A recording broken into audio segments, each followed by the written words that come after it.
Paz do Senhor, amados. Estamos aqui mais uma quarta-feira para meditarmos na palavra do Senhor juntos. E o texto que eu gostaria de dividir com vocês hoje está em Isaías, no capítulo 58. Vamos ler a partir do versículo 5, que diz assim: Seria este o jejum que escolhi, que o homem um dia aflija a sua alma, incline a sua cabeça como um junco e estenda debaixo de si pano de saco e cinza? Chamarias tu a isto jejum e dia aceitável ao Senhor? Porventura, não é este o jejum que escolhi, que solte as ligaduras da impiedade, desfaça as ataduras da servidão, deixes livres os oprimidos e despedace todo o jugo? Porventura, não é também que repartas o pão com o faminto e recolhas em casa os pobres desabrigados, e se vires o nu, o cubras e não te escondas com teu semelhante? Então romperá a tua luz como a alva, a tua cura brotará sem detença, e a tua justiça irá diante de ti, e a glória do Senhor será a tua retaguarda.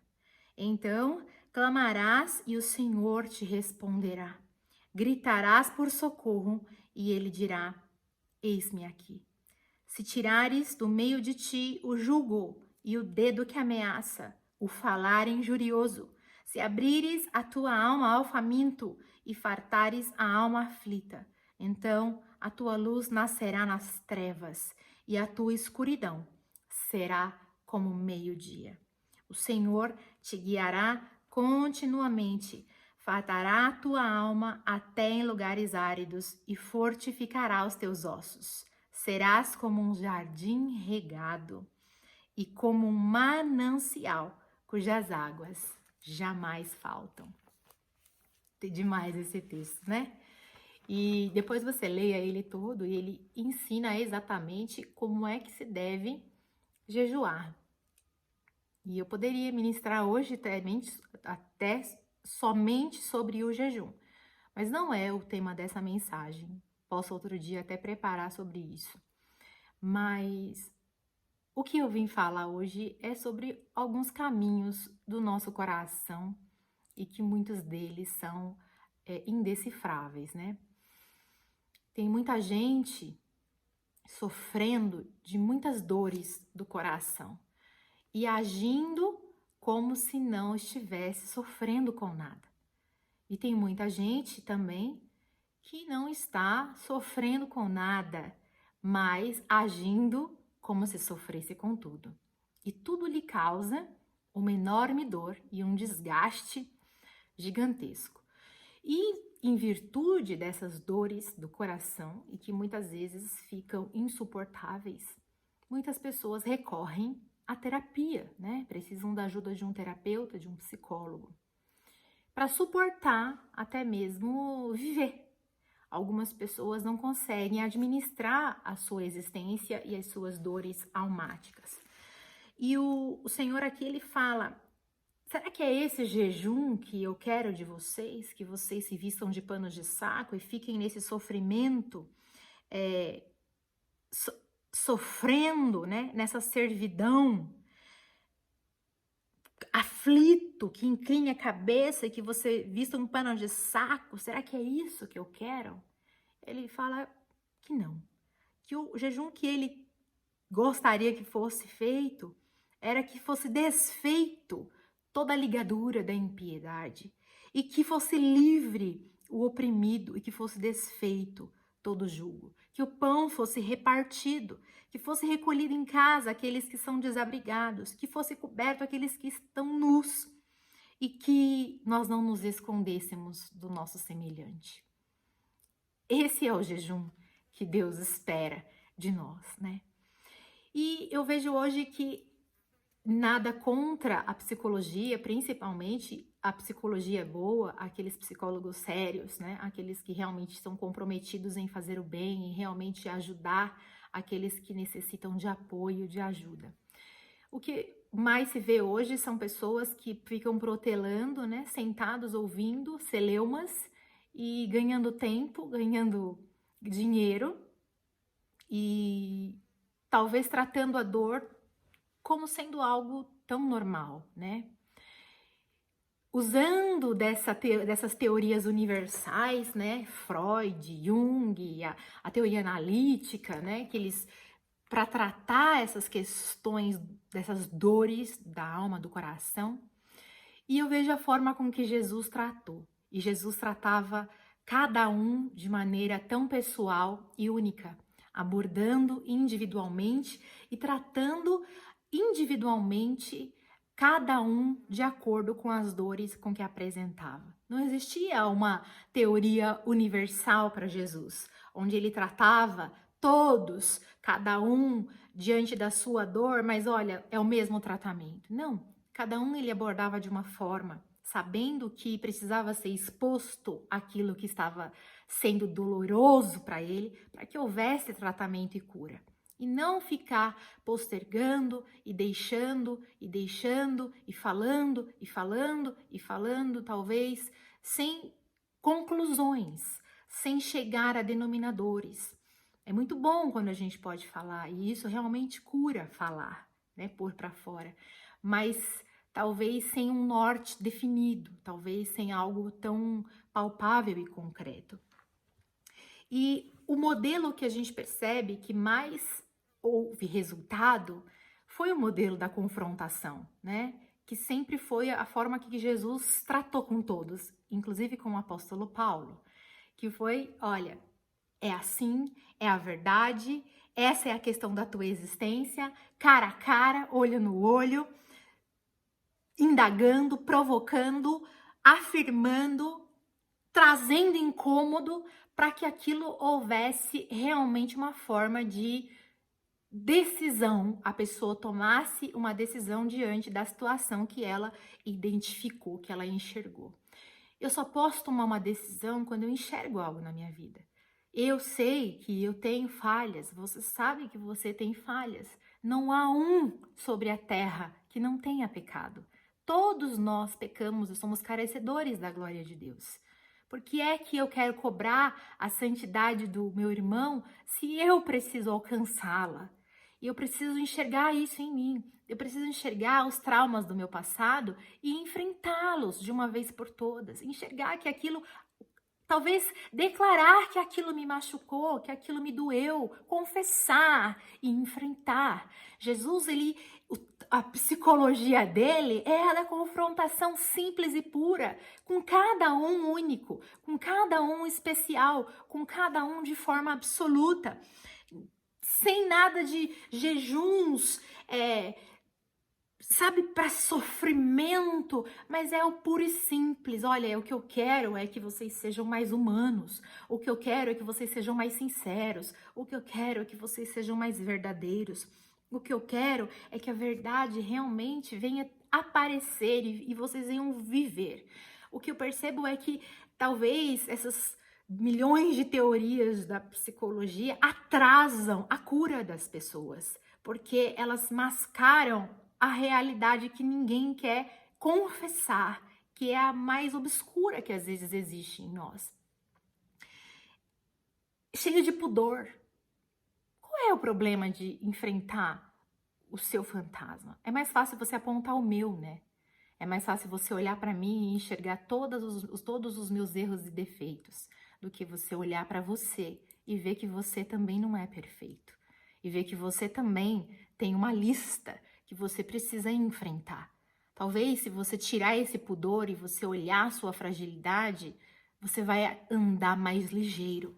E aí, nesse versículo que eu quero me atentar com você, o versículo 8, ele diz assim: então, quando você tiver essa coragem de dar esse passo, de não ter medo, de ser confrontado, de deixar esse jejum sacrificial, esse jejum que eu preciso me abster de tudo, mas não me abstenho de nada, não abro meu coração para Deus. Mas então, se você entender que você precisa trilhar o caminho do amor e da misericórdia, e principalmente com você e principalmente com o seu próximo, deixar de ter esse olhar tão injurioso, tão calunioso, né? De apontar o seu dedo, de despedaçar o jugo que você impõe sobre o outro. Se você entender isso, então romperá a tua luz como a alva. Oh, amado, sabe quando nasce o dia que rompe a luz, você será assim. Romperá a tua luz como a alva. Nada e nem ninguém vai poder conter você florescendo para o Senhor. Sabe? Parece que as promessas que estão contidas, elas vão explodir, porque nada vai poder conter o que Deus tem para fazer na tua vida. E a tua cura brotará sem detença. Aleluia. Nós queremos ser curados. Para sermos curados, é servindo em amor que isso acontece. Quando a gente esquece de nós, tira os olhos da nossa dor, do nosso problema, dos nossos ais, da nossa mesquinhez, do nosso olhar tão egoísta, quando a gente tira os nossos olhos disso e a gente olha para o outro e a gente passa a cuidar do outro, a tratar das feridas do outro, a tratar da dor do outro, quando isso acontece, a nossa cura brota. Quando eu cuido do outro, olha que coisa tremenda, né? Eu tiro os olhos da minha dor e eu passo a olhar para a dor do meu irmão. Deus me cura. Deus me transforma. A minha cura brota sem detença. Ninguém pode conter a cura do Senhor na tua vida. A cura do Senhor no teu corpo, a cura do Senhor na tua alma, a cura do Senhor no teu espírito. Ninguém pode conter. Quando isso acontece? Quando eu estou servindo o outro, quando eu estou amando o outro, quando eu tiro os olhos de mim e passo a limpar as feridas do outro, as dores alheias. Quando eu deixo de ser egoísta. Esse é o grande segredo do Evangelho. Quando eu paro de olhar para mim e passo a olhar para você. Quando eu paro de orar por mim e passo a orar por você. Deus me cura. Deus me abençoa. Deus trabalha por mim. A minha luz brilha. A minha cura acontece. A minha justiça irá diante de mim. E a glória do Senhor será a tua retaguarda. Então clamarás e o Senhor te responderá. Gritarás por socorro e ele dirá: eis-me aqui. Se tirares da tua boca, se tirares do meio de ti o jugo e o dedo que ameaça e o falar injurioso, e se abrires a alma ao faminto e fartares a alma aflita, então a tua luz nascerá nas trevas e a escuridão será como meio-dia. É tão difícil você pensar nisso, né? Mas é você falar, eu deixo eu de lado, o meu egoísmo, o meu eu, a minha dor que é tão intensa, e eu vou olhar para a dor do outro como sendo maior que a minha agora. Quer o grande exemplo disso? Lucas, capítulo 10, versículo 29, seguintes, que é a passagem do samaritano, a parábola do samaritano. Jesus está dizendo a eles ali, ele é interpelado, e aí Jesus fala para eles, querendo justificar-se, né? O intérprete da lei querendo se justificar acerca da vida eterna. Jesus fala, ele pergunta, quem é o meu próximo? E aí Jesus fala de um certo homem que caiu na mão dos salteadores e depois de ser roubado e machucado, foi largado à beira do caminho. E passou o sacerdote, viu ele, passou de largo. Depois passou os levita, viu ele, passou de largo. Mas depois passou um samaritano e, vendo ele, não passou de largo, no versículo 33. Certo samaritano que seguia o seu caminho, passou-lhe perto. Vendo, compadeceu-se dele. E chegando, pensou-lhe os ferimentos, aplicando-lhe óleo e vinho, que era antisséptico, né? E o óleo cicatrizante, colocando-o sobre o seu próprio animal, levou-o para uma hospedaria e tratou dele. No dia seguinte, tirou 2 denários, significava 2 dias de trabalho, e os entregou ao hospedeiro, dizendo: cuida deste homem, e se alguma coisa gastares a mais, eu te indenizarei quando voltar. Aí Jesus pergunta: qual desses 3 parece ter sido próximo do homem que caiu nas mãos dos salteadores? Respondeu o intérprete da lei: o que usou de misericórdia para com ele. Então lhe disse: vai e procede tu de igual modo. E eu pergunto para vocês, com que espírito que estava o samaritano quando ele passa, que ele está vindo no caminho dele, indo fazer, não sabemos, trabalhar? Como é que estava o coração do samaritano quando ele passa? Será que ele estava feliz? Será que ele estava alegre, grato, cantando? Ou ele estava triste, angustiado, com problemas, chorando, falando com Deus, falando dos seus problemas, dos seus ais? Como será que estava o coração do samaritano? Eu não sei como estava o espírito dele, se ele estava alegre ou triste. O que eu sei é que ele não foi indiferente à dor do outro. O que eu sei é que ele olhou e ele não prosseguiu no seu ai. O sacerdote tinha a função de cuidar, não cuidou. O levita, ele tinha a função ministerial de auxiliar os sacerdotes no templo. Também tinha uma função no templo. Também foi indiferente. Aqueles que estavam na igreja, né? Que a gente espera alguma coisa. Talvez você espere algo de mim. E não aconteceu. Isso não quer dizer que você tenha que agir da mesma forma. Isso quer dizer que você talvez tenha que ser como o samaritano e talvez agir de misericórdia para comigo. O samaritano viu e ele agiu. O que importa, amado, e o que Jesus quer dizer para mim e para você hoje, é que o que vale é o ato, é a atitude, é o feito. Foi que ele parou, ele deixou tudo o que ele estava indo fazer e ele levantou aquele homem caído na beira do caminho. Quantas pessoas estão à beira do caminho e você olhando só para você?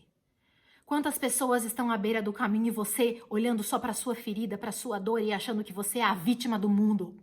E que você merecia a atenção de todo mundo? E que você, coitado de você? E que você, oh, Jesus, ele não tá te vendo, viu? Quantas pessoas precisam da sua ajuda e você se fazendo de pobre coitado?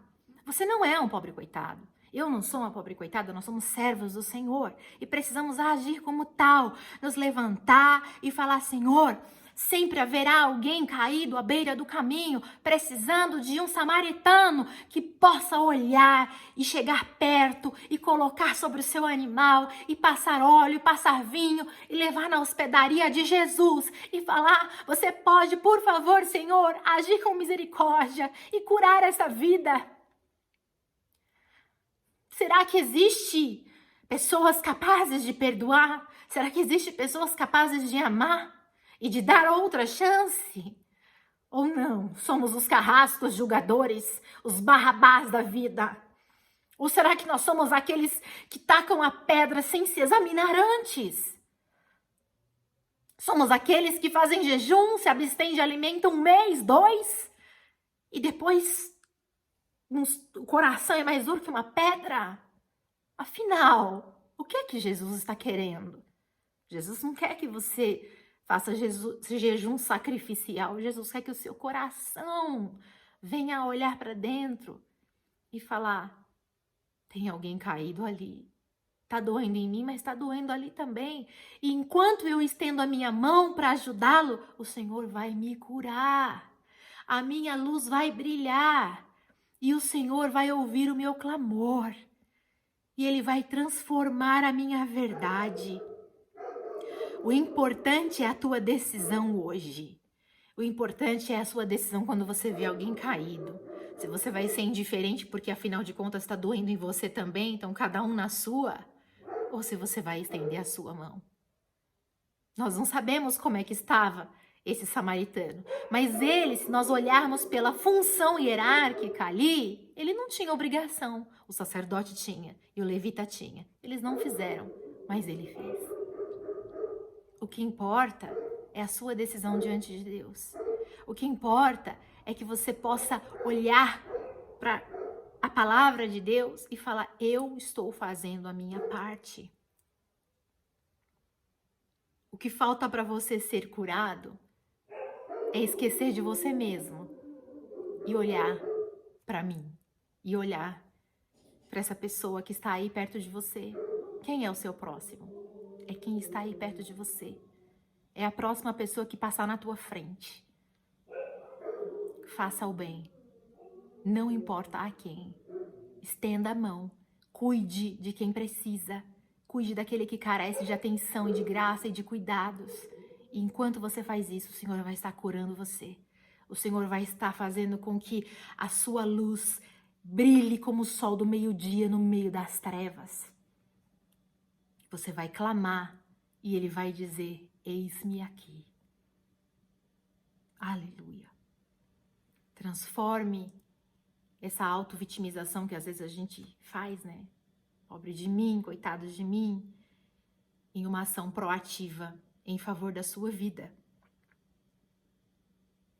Haja na direção de Deus. O Senhor cura quando nós praticamos o amor em favor dos outros. Jesus veio para servir e nós também. Você veio para servir, não para ser servido. Nós caímos num engano muito grande quando ficamos esperando as pessoas nos servir. Que essa palavra possa servir para levantar o seu olhar realmente para onde importa, que é lá para o altar do Senhor. E que você venha exercer essa palavra com a melhor das terapias que existe no mundo, que é a da palavra de Deus. Eu não estou de forma alguma falando contra as terapias, a psicanálise, a psicologia, de forma alguma. Aqueles que fazem um trabalho sério, como em todas as áreas. Mas eu estou te dizendo, apresente diante de Jesus e principalmente sirva ao outro, porque enquanto você fizer isso, quando você fizer isso, o Jesus vai estar curando você. Jesus vai estar sarando o seu interior. E aí você vai ver que o que importa mesmo é amar. Independente das diferenças, independente dos erros. O que importa é amar. Sem esperar nada em troca. Amar porque Ele nos amou. Ele nos amou primeiro, sem nos cobrar nada. Que nós possamos aprender nesse caminho a ser como Jesus. Que essa palavra caia no seu coração e que ela possa criar raízes profundas. Se foi bênção na sua vida, curta aqui, deixe seu comentário, compartilhe, se essa for a vontade de Deus e se você achar que essa palavra vai ser bênção na vida de alguém. Ósculo Santo, fique na paz do Senhor, que excede todo entendimento. E até semana que vem, se Deus quiser. Até mais.